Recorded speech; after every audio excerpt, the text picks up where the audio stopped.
Hi everyone, it's me, Terry Nazon, and these are Leo's weekly horoscopes for November 26th through December 3rd. And of course, it can be, somewhat of an exciting week because it starts with a second quarter moon in the sign of Pisces. And of course, the sign of Pisces can be confusing.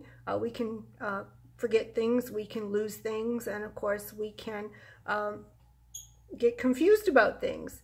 Not only that, we can be very sentimental, and of course, not have very many limitations for ourselves. If there's something you want, well, then you've just got to have it, right? And of course, the sign of Pisces, where the second quarter moon occurs, is going to be in your solar 8th house. The solar 8th house is a Pluto ruled house.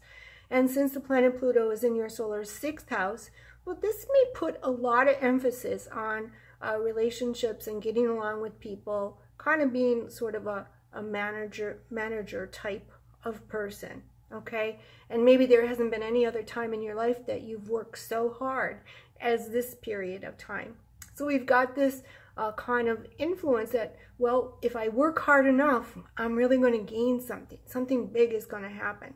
And maybe that's true. And maybe that's what's going to propel you this week, that if you put forth more effort, you work hard, you're going to achieve your goals, and you're going to be happier than ever. It could happen, right?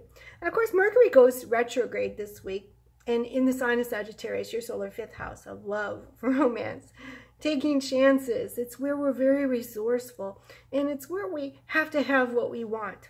We get a little spoiled with the 5th house. We want luck, we want things to go well, and many times we feel that whoosh of energy where everything just kind of flows and goes well.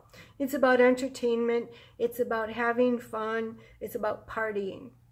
And as Mercury goes retrograde, maybe you'll have more invitations than you know what to do with. So remember to write everything down. If somebody invites you out, don't double book a date. And of course, that's what we do when Mercury's retrograde in the 5th house, is that we can forget things that we needed for our hobby or our crafting and then have to go back to the store. The kids could tell us at the last moment that they need something for school, or you could have a date and then forget that you had the date. It's all about love and romance too, the 5th house, that is.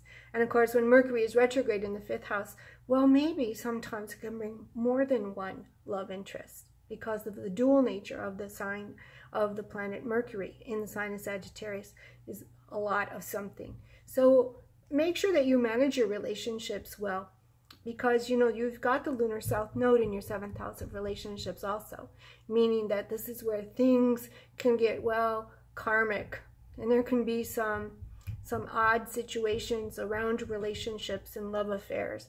In fact, the second quarter moon in the sign of Pisces, your solar 8th house, also deals with salacious love affairs, scandalous stuff. So we want to be extra careful with that. The planet Saturn too is giving a warning here, because Saturn is actually at the same degrees where he was in the month of April, making his 3rd pass on these degrees. It's nothing new. It's nothing that you haven't already been through. But the 3rd pass does get a little bit more intense. Along with that second quarter moon, things could get a little intense this week. So make sure that you stay on top of everything. Don't double book those love affairs. And of course, be discreet.